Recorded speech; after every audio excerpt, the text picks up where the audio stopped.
नमस्कार दोस्तों, आज कीर्तिमान के इस पहले वीडियो में हम बात करेंगे एक ऐसी शख्सियत की, एक ऐसे व्यक्तित्व की जिसने हिंदुस्तान का नाम पूरे विश्व में रोशन किया। जी हाँ दोस्तों, आज हम बात कर रहे हैं मशहूर धावक, हिंदुस्तान खेल जगत की शान मिल्खा सिंह की। आज हम बात करेंगे हिंदुस्तान के मशहूर धावक मिल्खा सिंह के फ्लाइंग सिख बनने की कहानी पर। तो दोस्तों, मिल्खा सिंह, इनका जन्म आज़ादी से पहले 20 नवंबर 1929 को गोविंदपुरा, जो कि आज पंजाब में है, पाकिस्तानी पंजाब में हुआ। ये अपने 15 भाइयों में से एक थे। इनका जीवन शुरुआत से ही काफ़ी संघर्षमय रहा। मिल्खा सिंह ने बचपन से ही कई चुनौतियों का सामना किया। बचपन से ही इन्हें काफ़ी मानसिक चुनौतियों का सामना करना पड़ा। फिर इनके जीवन में एक ऐसा पड़ाव आता है, सन 1947, भारत और पाकिस्तान का विभाजन। उस विभाजन में पंजाब में हुए दंगों में मिल्खा सिंह ने अपने 7 भाई बहनों सहित अपने माता पिता को खो दिया। वो समय मिल्खा सिंह के जीवन का कभी न याद करने वाला समय था।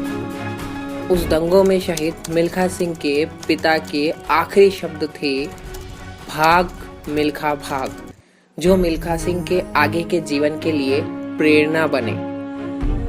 उसके बाद मिल्खा सिंह काफ़ी हताश हो गए थे, लेकिन फिर उनके भाई मलखान ने उन्हें इंडियन आर्मी का हिस्सा बनने की प्रेरणा दी और फिर 1951 में चौथे प्रयास में मिल्खा सिंह इंडियन आर्मी का हिस्सा बने।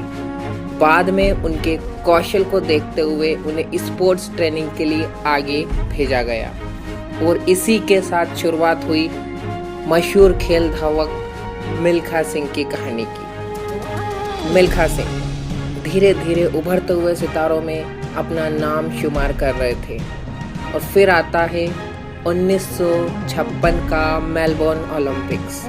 लेकिन चूंकि मिल्खा सिंह अभी अंतर्राष्ट्रीय अनुभव से लेज नहीं थे, इसलिए 1956 के ओलंपिक में मिल्खा सिंह इतना अच्छा प्रदर्शन नहीं कर सके, किंतु उस टूर्नामेंट से उन्होंने काफ़ी कुछ सीखा और 2 साल बाद 1958 में राष्ट्रीय खेलों और एशियाई खेलों में 200 मीटर और 400 मीटर रेस में उन्होंने स्वर्ण पदक जीता। और फिर आता है एक ऐसा ऐतिहासिक समय, सन 1958 ब्रिटेन में आयोजित ब्रिटिश कॉमनवेल्थ खेल। उन खेलों में मिल्खा सिंह ने भारत की ओर से इंडिविजुअल गोल्ड जीतकर इतिहास रच दिया।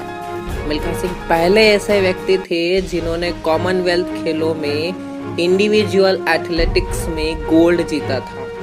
इस उपलब्धि का आकलन हम इसी से लगा सकते हैं कि मिल्खा सिंह की इस विजय पर भारत के तत्कालीन प्रधानमंत्री पंडित जवाहरलाल नेहरू ने एक दिन का राष्ट्रीय अवकाश घोषित कर दिया था और इसके बाद 1959 में मिल्खा सिंह को पद्मश्री, जो कि भारत का चौथा सबसे बड़ा नागरिक पुरस्कार है, से सम्मानित किया गया।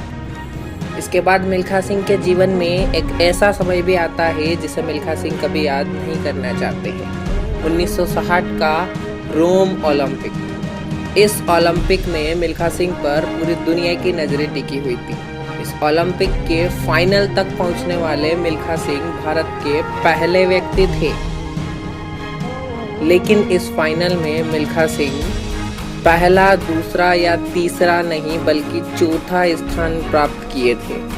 दरअसल इस फाइनल में मिल्खा सिंह बीच रेस में ये सोचने लगे थे कि मैं इन सभी रेसर्स की गति की बराबरी कर पाऊंगा या नहीं, और वे बार बार पीछे मुड़कर देख रहे थे और इसी कारण वो इस रेस में चौथे स्थान पर आए। हालांकि इस रेस में 45.12 सेकंड का उनका रिकॉर्ड 40 सालों तक कायम रहा, लेकिन इस रेस में स्वर्ण ना जीतने का मलाल मिल्खा सिंह को पूरे जीवन रहा। इसके बाद 1960 में भारत और पाकिस्तान खेल सम्मेलन में मिल्खा सिंह को पाकिस्तान की तरफ से आमंत्रण आता है, लेकिन मिल्खा सिंह पाकिस्तान नहीं जाना चाहते थे, क्योंकि पाकिस्तान वही धरती है जहां उन्होंने अपने माता पिता को खोया था, जहां वो सारी तकलीफ देने वाली यादें जुड़ी हुई थी। लेकिन तब भारत के तत्कालीन प्रधानमंत्री पंडित जवाहरलाल नेहरू ने मिल्खा सिंह को समझाया और अपने अतीत को सामना करने की प्रेरणा दी, और तब 1960 में मिल्खा सिंह पाकिस्तान जाने के लिए तैयार हो गए। वहाँ मिल्खा सिंह का सामना हुआ पाकिस्तान के अब्दुल खालिद से, जिसे एशिया का सबसे तेज धावक माना जाता था। दरअसल पाकिस्तान इस खेल में मिल्खा सिंह को इसीलिए आमंत्रित कर रहा था ताकि वो उसे हराकर हिंदुस्तान के ऊपर एक विजय प्राप्त कर सके। लेकिन इस रेस में मिल्खा सिंह ने अपनी प्रतिभा दिखाते हुए अब्दुल खालिद को परास्त कर दिया। ते हुए देख उस वक्त के पाकिस्तानी प्रेसिडेंट जनरल आयूब खान ने मिल्खा सिंह को मशहूर उपाधि फ्लाइंग सिक्का कहा, और तभी से ये दुनिया मिल्खा सिंह को फ्लाइंग सिक्का नाम से जानती है।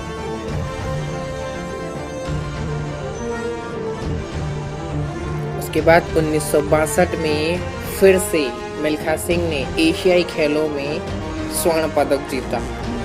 मिल्खा सिंह अपने जीवन की आखिरी ओलंपिक में 1964 में भाग लिए, जिसमें वे स्वर्ण पदक नहीं जीत पाए।